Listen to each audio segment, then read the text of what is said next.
नमस्कार friends, welcome my channel friends. Radhe Radhe friends, आज की वीडियो स्टार्ट करते हैं। स्कंद षष्ठी। इस दिन भगवान स्कंद की पूजा से मिलती है सुख, समृद्धि और संकटों से मुक्ति। स्कंद षष्ठी के बारे में। स्कंद षष्ठी के दिन मां पार्वती और शिव जी के पुत्र कार्तिकेय जी की आराधना की जाती है। कुमार कार्तिकेय का नाम स्कंद भी है, इसलिए इसे स्कंद षष्ठी के नाम से भी जाना जाता है। मान्यता है कि परिवार में सुख शांति और संतान प्राप्ति के लिए स्कंद षष्ठी का व्रत विशेष फलदायक होता है। स्कंद षष्ठी कब है? हिंदू पंचांग के अनुसार हर माह के शुक्ल पक्ष की षष्ठी तिथि को स्कंद षष्ठी मनाई जाती है। चैत्र मास की स्कंद षष्ठी 3 अप्रैल 2025 गुरुवार को मनाई जाएगी। षष्ठी तिथि का प्रारंभ 2 अप्रैल 2025 बुधवार को रात 11:49 से होगा। वहीं इस तिथि का समापन 3 अप्रैल 2025 गुरुवार को रात 09:41 पर होगा। स्कंद षष्ठी के दिन के शुभ मुहूर्त समय ब्रह्म मुहूर्त सुबह के 4:15 से सुबह के 5:01 तक। प्रातः संध्या सुबह के 4:38 से सुबह के 5:47 तक। अभिजित मुहूर्त सुबह के 11:36 से दोपहर के 12:26। विजय मुहूर्त दोपहर के 2:06 से दोपहर के 2:56 तक। गोधूली मुहूर्त शाम के 6:14 से शाम के 6:37 तक। सायाह संध्या शाम के 6:15 से शाम के 7:24 तक। अमृतकाल रात के 9:29 से रात के 11 बजे तक। निशिता मुहूर्त 3 अप्रैल 11:38 PM से 04 अप्रैल रात के 12:24 तक। विशेष योग रवि योग 4:37 2 AM से 04 अप्रैल सुबह के 5:51। दक्षिण भारत में भी लोकप्रिय है स्कंद षष्ठी। इस व्रत को दक्षिण भारत में प्रमुख त्योहारों में से एक माना जाता है। यहाँ भगवान कार्तिकेय को कुमार, मुरुगन, सुब्रह्मण्यम जैसे कई नामों से जाना जाता है। उत्तर भारत में कार्तिकेय को गणेश का बड़ा भाई माना जाता है, लेकिन दक्षिण भारत में कार्तिकेय गणेश जी के छोटे भाई माने जाते हैं। इसलिए हर महीने की षष्ठी को स्कंद षष्ठी मनाई जाती है। षष्ठी तिथि कार्तिकेय जी की तिथि होने के कारण इसे कौमारिकी भी कहा जाता है। स्कंद षष्ठी का महत्व। माना जाता है कि स्कंद षष्ठी संसार में हो रहे कुकर्मों को समाप्त करने के लिए कार्तिकेय का जन्म हुआ था। बताया जाता है कि स्कंद षष्ठी की उपासना से च्यवन ऋषि को आंखों की ज्योति प्राप्त हुई थी। ये भी बताया गया है कि स्कंद षष्ठी की कृपा से प्रियव्रत के मृत शिशु के प्राण लौट आए थे। ज्योतिष शास्त्रों के अनुसार इस दिन अगर विधि विधान से भगवान कार्तिकेय का व्रत रखकर उनकी आराधना की जाए तो व्यक्ति को तमाम प्रकार के कष्टों से मुक्ति मिलती है। इसके अलावा संतान को भी उनकी तमाम समस्याओं से छुटकारा मिलता है, साथ ही धन वैभव की भी प्राप्ति होती है। आपको बात दें कि स्कंद षष्ठी के दिन मां पार्वती और शिव के पुत्र कार्तिकेय की आराधना की जाती है।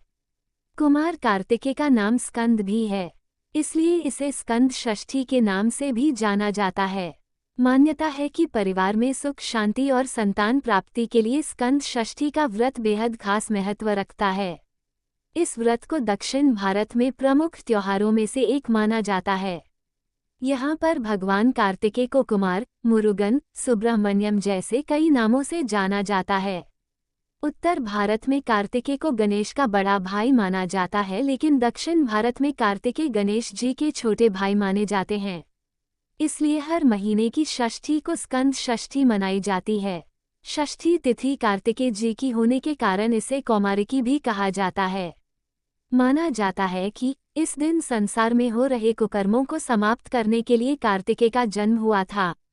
बताया जाता है कि स्कंद षष्ठी की उपासना से च्यवन ऋषि को आंखों की ज्योति प्राप्त हुई थी। इस दिन ये भी बताया गया है कि स्कंद षष्ठी की कृपा से प्रियव्रत के मृत शिशु के प्राण लौट आए थे। ज्योतिष शास्त्रों के अनुसार इस दिन अगर विधि विधान से भगवान कार्तिकेय का व्रत रखकर उनकी आराधना की जाए तो व्यक्ति को तमाम प्रकार के कष्टों से मुक्ति मिलती है। इसके अलावा संतान को भी उनकी तमाम समस्याओं से छुटकारा मिलता है, साथ ही धन वैभव की भी प्राप्ति होती है। स्कंद षष्ठी पर रखें इन बातों का ध्यान। स्कंद षष्ठी के दिन दान आदि कार्य करना शुभ माना जाता है। इसके अलावा इस दिन स्कंद देव की स्थापना करके अखंड दीपक जलाना चाहिए। स्कंद षष्ठी के दिन पूजन में तामसिक भोजन, मांस, शराब, प्याज, लहसुन नहीं शामिल करना चाहिए। साथ ही इस दिन व्रत का पालन करने वाले लोग ब्रह्मचर्य का पालन करें। वहीं अगर कोई व्यक्ति व्यावसायिक कष्टों से जूझ रहा है तो वो इस दिन कुमार कार्तिकेय को दही में सिंदूर मिलाकर अर्पित करें। स्कंद षष्ठी के दिन भूलकर भी न करें ये काम। स्कंद षष्ठी के दिन दान आदि कार्य करना शुभ माना जाता है। इसके अलावा इस दिन स्कंद देव की स्थापना करके अखंड दीपक जलाना चाहिए। इसके अलावा स्कंद षष्ठी के दिन पूजन में तामसिक भोजन, मांस, शराब, प्याज, लहसुन नहीं शामिल करना चाहिए। साथ ही इस दिन व्रत का पालन करने वाले लोग ब्रह्मचर्य का पालन करें। वहीं अगर कोई व्यक्ति व्यावसायिक कष्टों से जूझ रहा है तो उसे इस दिन कुमार कार्तिकेय को दही में सिंदूर मिलाकर अर्पित करें। स्कंद षष्ठी पूजा विधि। पौराणिक मान्यताओं के अनुसार स्कंद षष्ठी का दिन भगवान कार्तिकेय को अधिक प्रिय है, इसलिए इस शुभ दिन पर उनकी आराधना की जाती है। मान्यता है कि स्कंद षष्ठी के दिन विधि विधान से पूजा करने से मनुष्य को ग्रह बाधा से मुक्ति मिलती है, साथ ही जीवन की तमाम समस्याओं से भी छुटकारा मिलता है। इसके अलावा जो लोग भगवान कार्तिकेय का आशीष प्राप्त करने के लिए पूरे समर्पण और आस्था के साथ इस व्रत का पालन करते हैं, उन्हें जीवन में सुख और वैभव की प्राप्ति होती है। ये भी कहा जाता है कि स्कंद षष्ठी के व्रत का पालन करने से पुत्र प्राप्ति की इच्छा भी पूर्ण होती है। स्कंद षष्ठी के दिन प्रातः जल्दी उठकर घर की साफ सफाई करें और स्वयं भी स्नान करके स्वच्छ वस्त्र धारण कर लें। इसके बाद स्नानादि से निवृत्त होने के पश्चात भगवान के व्रत का संकल्प करें। फिर पूजा स्थान पर ही भगवान कार्तिकेय के साथ मां गौरी और शिव जी की प्रतिमा स्थापित करें। अब भगवान के समक्ष दीप धूप जलाएं और उनका तिलक करें।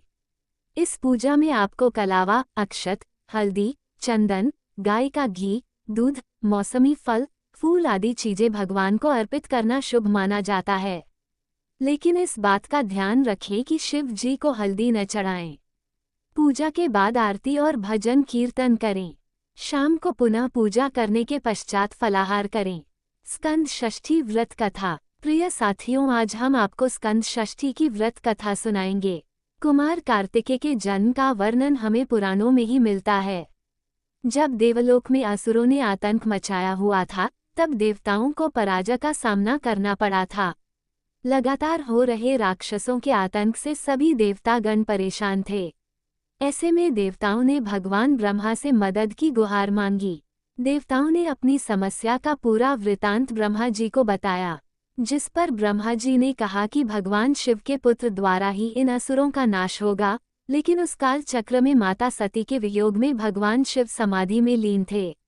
ऐसे में इंद्र और सभी देवताओं ने भगवान शिव को समाधि से जगाने के लिए भगवान कामदेव की मदद मांगी, जिसके बाद कामदेव ने खुद भस्म होकर भगवान भोलेनाथ की तपस्या को भंग कर दिया और फिर आखिरकार भगवान शिव ने माता पार्वती से विवाह किया।